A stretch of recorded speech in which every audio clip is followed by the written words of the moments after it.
시청자 여러분 안녕하십니까? 앵벌대학 301호 하겠습니다. 자, 오늘 강연할 내용은요. 합의된 목표가 없으니 사기 독재 집단을 이길 수 없다라고 말을 제가 오늘 드리겠습니다. 자, 지난 금요일 날 조선일보가 저 독재에 저항을 하고 다 들고 일어나야 된다. 저거들이 옛날에 집권하지 못했을 때 독재에 저항하라고 하지 않았냐 해서 다 들고 일어나라라고 선동하는데요. 저는 조선일보에게 묻고 싶습니다. 당신들은 독재에 저항하라고 대중을 선동하지만은 진짜 당신들은 독재에 대해서 알고 있는 모든 것을 대중 앞에 공개하거나 보도해서 독재를 타도하도록 노력하고 있느냐? 아니지요. 당신들 신문을 운영하는 사람은 조중동 귀족입니다. 대한민국의 언론 귀족이지요.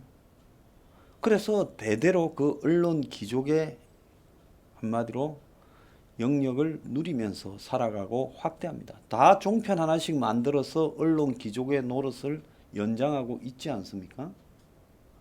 그런 조선중앙동아가 대중들에게 설파하는 내용은 뭐겠습니까? 문이 겁먹어서 결국은 양보해서 조중동의 뜻을 받들고 그리고 일부 수구 기득권의 뜻도 받들면서 합의해서 이원집정부제식으로 살아가는 세상이 되는 게 당신들은 독재 권력을 저지할 수 있는 좋은 세상이 왔다라는 걸 그렇게 생각할 겁니다.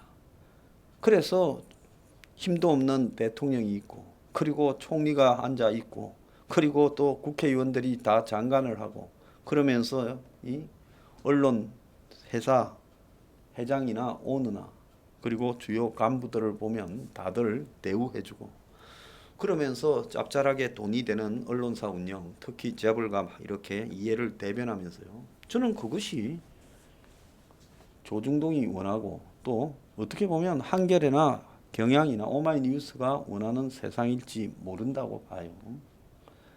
자, 그러니까 조선이 왜 확진자 수를 검사자 수를 조작해서 통제하느냐라는 말 한마디 하지 않고 국민 50만 명을 항체 검사하자 이런 이야기도 잘 안 하고 있는가 하는 데 대한 답이고요. 왜 언론들은 문 정권의 숱한 비리들을 맛배기만 보여주고 침묵하는가 하는 데 대한 답이기도 해요. 제가 이야기했지만 국민의 침당에 김할배도 얼마 전에 이낙엽을 만났어. 국회 차원에서 확진자 숫자를 조절하고 있다는 말도 있으니 항체 검사를 한번 해보자 했다가 말도 안 되는 소리 하지 마소 하니까 그냥 슬그머니 꼬랑지를 내리고 7조 8천억의 4차 추경을 전적으로 협조해 주겠다고 합니다. 그래서 제가 하고 싶은 이야기는 국민의 짐이나 저 보수 정당이 여러분의 삶을 대표해 주는 것도 아니고 보수 언론이 대표해 주는 것도 아니다라는 게 21대 총선 지난 4월 총선 패배 이후에 이제 조금 아마 깨달음이 대중들한테 보수 대중들한테는 왔을 거라고 생각을 합니다. 자, 그럼에도 불구하고 제가 홍준표를 한마디 비판하면 비판할 수 있죠. 홍준표라고 성역입니까? 마찬가지로 저도 비판 숱하게 받아요.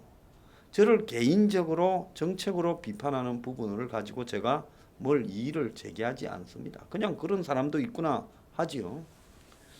그런데 이 보수판에 홍준표가 되면 홍준표에게 그 이제는 박근혜가 되면 박근혜에게 이명박이가 되면 이명박이에게 그리고 황교안이 되면 황교안이에게 그냥 쫓아다니는 이 대중들이 너무 많다는 겁니다. 그런데요, 제가 여러분 가끔 어떤 보수 유튜버들을 보면 전 절대 사람 실명 이야기 안 합니다. 내가 개인을 비판하고자 하는 의도가 아니라 얼마나 그들이 여러분의 영혼을 타락시키는가 하는 부분에 대해서 지적하는 거예요. 홍준표가 될 때, 박근혜가 될 때, 이명박이가 될 때, 또 황교안이가 될 때 전부 만세를 부르면서 살아온 유튜버도 있습니다. 옛날에 유튜버가 없을 때 거리에서 그렇게 하고 살았어요. 어떻게 저런 모든 정권에 다 만세를 부르면서 사는 것이 가능한가? 저는 제 체질은 죽었다 깨어나도 그렇게 될 수 없습니다. 그런데 이 보수 대중에게 강요하고 있는 자유시장 경제와 그리고 뭐 반공민주주의 이런 것들이 진실인가 허인가에 대해서도 이제 우리가 생각해 봐야 된다는 겁니다. 여러분, 북한의 중국에 앞으로 이 대한민국을 그들의 손아귀에 넣으려고 하는 이 야욕에 대해 저항할 수 있는 가장 중요한 힘은 어디서 나오겠습니까? 그야말로 이 민주주의가 기회가 균등하고 공정하고 정의로우면 중국이나 북한이 대한민국을 아무리 공을 들여봤자 안 되는 겁니다. 그런데 지금 대한민국이 그쪽으로 기울어 가고 있는 부분, 그런 부분의 가장 큰 핵심은 뭔가 하면 대한민국의 보수가 어딘가 중요한 고장이 났고 많이 잘못됐다는 겁니다. 그럼 어디서 잘못됐느냐? 합의된 목표가 없이 주어진, 던져진, 만들어진, 주입된 그런 가치들만이 난무하고 있어요. 저 유튜버들 하는 꼬라지들 한번 보세요. 그리고 보수의 농객이나 그 중요한 교수라는 사람들이 말하는 꼬라지를 한번 보세요. 그들이 말하는 주장이 과연 그들 머리에서 나온 새로운 것이 있는지를 한번 여러분들이 바라보세요. 자기 머리에서 나온 거는 아무것도 없고 시종일관 그냥 해오던 약들을 계속 반복해서 대중들한테 팔고 있는 겁니다. 근데 그런 약들은요, 솔직히 말하면 대중들의 삶에 전혀 도움이 되지 않는 약이에요. 국가적 주택 공급을 하자고 저를 좌파라고 이야기하고 임대료 공시제를 하자고 저보고 좌파라고 이야기합니다. 제가 이번에 서포 15조를 조금 손을 봤어요. 원래 가치는 거의 다 들어있고 그리고 혹시 빠진 부분을 조금 넣었는데 법인세 인하나 더 나아가서 자영업자라든지 벤처 산업이라든지 이런 부분을 활성화시키는 부분도 조금 넣었어요. 자, 그런데 저는 굉장히 제가 합리적인 사람이라고 생각을 합니다. 근데 이 보수 바닥에서는 솔직히 말하면 완벽하게 저를 고립시켰어요. 첫 번째는 황장수는 삼성을 비판한다. 삼성 비판하면 안 돼요? 이재용이를 비판하죠. 엄격히 말하면요. 아니, 박근혜 정권을 날려버렸고 노무현 정권하고 붙어먹었고 문가리하고도 붙어먹었는데 비판하면 안 됩니까? 그들에게는 법과 사회적 원칙이 적용되지 않는 특별한 집단이고 거기는 대한민국의 이재용이나 이건희나 이병철이는 특별한 특권 집단입니까? 법 앞에 있는 집단이에요? 법 넘어 있는 집단이에요? 두 번째는 황장수는 사상이 이상하다. 아니, 국가적 주택 공급을 하라. 영국에도 국가적 주택 공급이 있어요. 양이 얼마이니 차이지.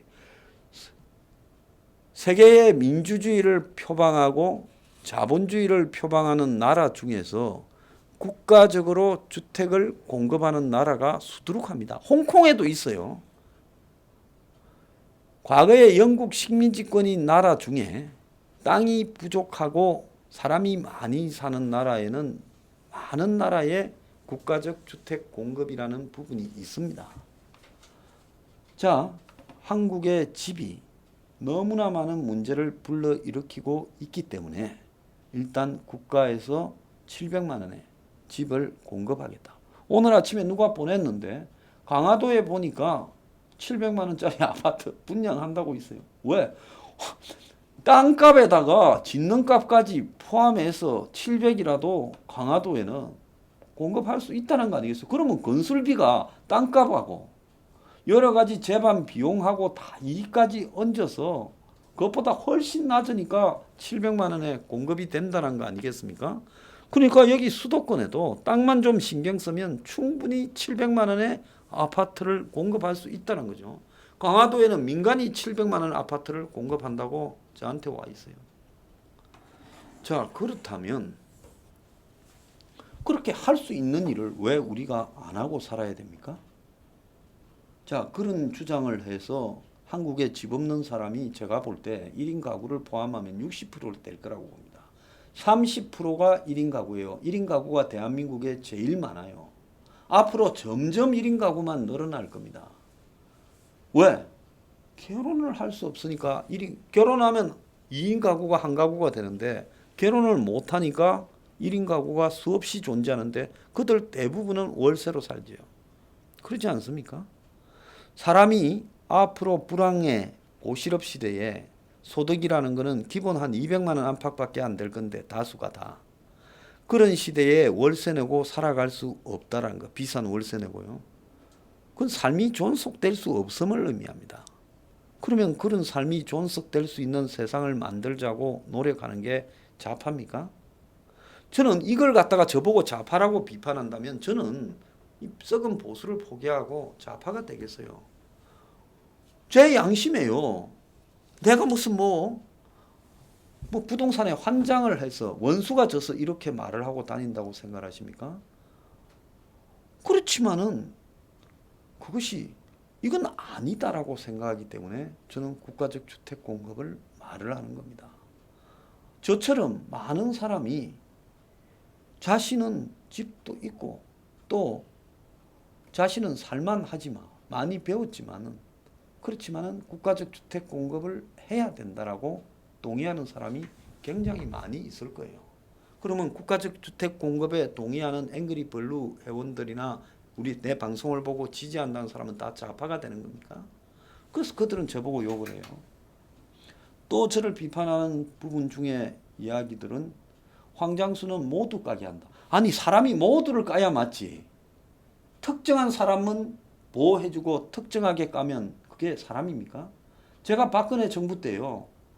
그때 당시 청와대에서 저한테 고위직들이 숱하게 왔어요. 자료 좀 만들어주라.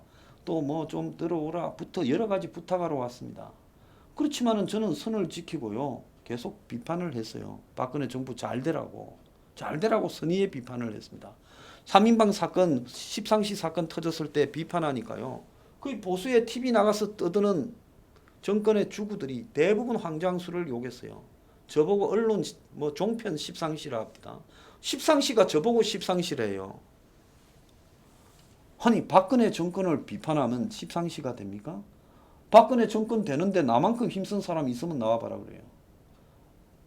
그래서 뭐는 비판하면 안 되고 뭐만 비판해야 된다. 이거는 사람을 인간이 아니라 그건 로봇으로 만드는 거 아닙니까? 상대방만 비판해라. 이쪽은 잘못한 게 없다. 설사 이쪽이 잘못해도 저쪽만 비판해야지 이쪽을 비판하면 안 된다. 왜? 저쪽은 저쪽을 비판하지 않고 있잖아. 왜 비판 안 해요? 좌파 진영 안에서도 지금 김경률부터 시작했어요.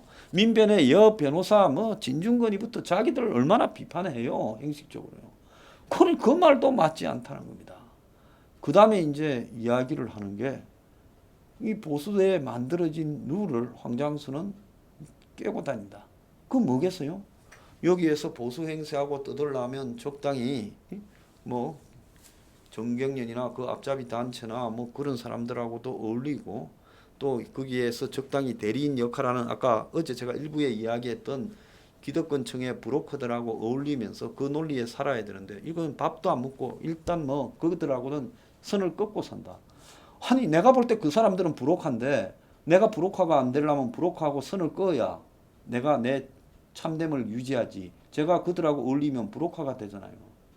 그래서 선을 끊는 겁니다. 자, 그래서 제가 여기서 하고 싶은 이야기는 저는 대중들에게 함께 나아가서 제대로 된 세상을 만들자는 합의된 목표를 서포 15조에 담고 있어요. 책에서 보완해서 다 공개할 겁니다. 그런데 그런 합의된 목표가 보수 진영 안에는 전혀 없어요. 정권 타도 문재인 축출, 문재인 심판만 이야기합니다. 광화문이고 어디를 가도요. 그 문재인 심판에서 그 다음은 어떻게 할 건데? 또 한 놈 유력한 놈 넣으면 그 놈 밑에 줄 서가지고 한 자리씩 해먹고 또 챙겨 먹고 공기업이나 가고 예? 뭐 사람이나 집어넣고 뒷돈이나 받고 그렇게 하고 살 겁니까? 그건 사람이 사는 방식이 아니잖아요. 그래서 제가 하고 싶은 이야기는 합의된 목표가 있어야 된다. 자, 독일군이요. 2차 대전 때 독일군 안에 루마니아 군대도 있고요. 크로아티아 군대도 있고요. 헝가리 군대도 있고요. 체코 군대도 있고 뭐 이탈리아 군대도 있고 스페인은 의용병까지 보냈습니다. 수만 명 보냈어요. 심지어 저기 뭐 노르웨이에서 온 군대도 있고 그래서 세계 나치 파시즘을 좋아하는 나라에서 온 군대도 있었어요. 그런데 막상 소련하고 동부전선에서 싸움이 붙으니까 이런 부대들은 전투할 의사나 의욕 자체가 별로 없는 거예요. 왜 그렇겠어요? 저거가 일으킨 정쟁도 아니고 독일이 일으킨 정쟁에 마지 못해서 끌려 나온 자들이다 보니까 물론 그 중에는 히틀러한테 미쳐서 온 자들도 있지만 그건 소모품밖에 안 되고 전부 그냥 소련군이 오면 다 항복해버리고 뿔뿔이 도망가 버리는 거예요. 왜? 무엇 때문에 싸우는가에 대한 합의된 목표가 없으니까 그런 군대는 싸움이 될 수가 없는 거죠. 그렇지 않습니까? 미국이 월남전에서 월명하고 베트콩한테 왜 졌겠습니까? 그게 무슨 뭐 정거를 이용해서 뭐 이렇게 했다 저 아니라 월남 사람들 꼬라지를 보니 이 사람들이 월명하고 싸워서 이기려고 하는 의지가 없다는 거예요. 그럼 당사자들이 싸움을 할 의지가 없고 베트콩이 돼가 우리를 쏴대서 우리는 언 놈이 적인지 언 놈이 동지인지 모르겠는데 저런 놈을 위해서 우리가 왜 싸워야 되냐. 이게 당시에 미군의 지배적인 부분이에요. 또 어떤 부분이 있었는 줄 압니까? 좀 사는 놈은 다 빠졌어요. 월남전에 대부분 고졸 이하예요. 그래서 가끔 우리가 월남전 다른 영화에 보면 대학생이 오면 인텔리라고 막 놀리고 갈구는 모습이 나오죠. 그래서 좀 백이 있거나 좀 가방끈이 길거나 하면 어쨌든 다 도망가고 빠지고 백으로 그래서 아버지 부시도 월남전 때 월남 한번 발도 안 디디고 주방위구 뭐 공군에 뭐 그냥 있었다는 거 아니에요. 그래서 한마디로 서민들 없는 집의 자식들만 그냥 끌려가가 의무 징집해서 월남전에서 왜 싸우는지 모르고 죽은 겁니다. 그런 전쟁이 이길 수가 있겠습니까? 미국이 이라크 전쟁을 일으켰어요. 아프간하고요. 아프간은 미국을 복수한다는 입장에서 그래도 초장에 뭐 빨리 정리라도 됐지만 이라크에서 거기에서 이라크가 미국을 공격한 것도 아니고 도대체 이라크 전쟁을 왜 하느냐? 실제 숨은 목적은 뭡니까? 석유를 장악하려는 거고. 두 번째 목적은 석유 장악했는데 말을 잘 안 듣는 후세인을 쫓아내자는 거고. 그래서 중동 석유 부분을 가지고 중동에 우리가 딱 이라크를 장악하고 있어야 된다는 목적이 첫째였고 두 번째는 무기를 큰 전쟁을 일으켜가지고 대량으로 소모해야 된다는 그런 숨은 이유도 있었죠. 미국의 정부가 군산 복합체로 운영이 되는 부분이 무기 장사가 그 무기 관련 산업이 엄청나니까요. 자, 그런데 당시에는 징병제도 아니고 전부 자원봉입니다. 그래서 대다수는 없는 집 자식들이고 그 없는 집 자식들이 애국심을 위장해서 간 거죠. 일부 애국심에서 간 사람도 있습니다. 그런데 결과는 다 똑같아요. 이 전쟁을 왜 하냐? 전부 정신이 병들고 멍들어 왔고 끝없이 소모전으로 가서 후세인을 처단해도 이길 수 없는 월남전의 수렁이 그냥 다시 재개되고 결국 미국이 셀가스 놓으면서 이라크에서 발을 빼버린 거죠. 그러니까 왜 싸우는가에 대한 목적이 분명하지 않은 공유되지 않는 부분으로는 싸움을 이길 수 없는 겁니다. 지금요. 좌파들은 왜 싸우는가 목적이 분명해요. 좌파의 상층이 이겨서 나라를 우리 하고 싶은 대로 다 헤쳐먹자. 태양광부터 나눠주잖아요. 그래서 좌파들은 지금 전 나라를 뜯어먹고 살아요. 사모펀드로 뜯어먹고 뭐 주식으로 뜯어먹고 태양광으로 뜯어먹고 암호화폐로 뜯어먹고 그래서 신라젠으로 뜯어먹고 얘들은 목표가 분명합니다. 그리고 그 뜯어먹는 부분에서 나눠먹기도 잘합니다. 한번 보세요. 좌파 정권에 기여한 사람은 분명히 한 자리씩 주면서 완전히 농공행상을 분명히 해서 뜯어먹잖아요. 그러니까 저것들은 또 그러지 못한 좌파 지지층한테는 돈을 나눠주나요. 보육, 육아, 무슨 돌보미부터 시작해서 재난지원금부터 막 일자리 창출 자금. 그러니까 분명하게 이해관계를 가지는 집단으로 좌파 지지층을 만드는 거예요. 거기에 반해서 이 보수층에서는 어떠냐? 도대체 무엇 때문에 싸우고자 하는 목표가 없어요. 실제 목표는 보수 상층의 수구 기득권들이 따로 있죠. 저거가 정권 잡으면 뭘 헤쳐먹을까.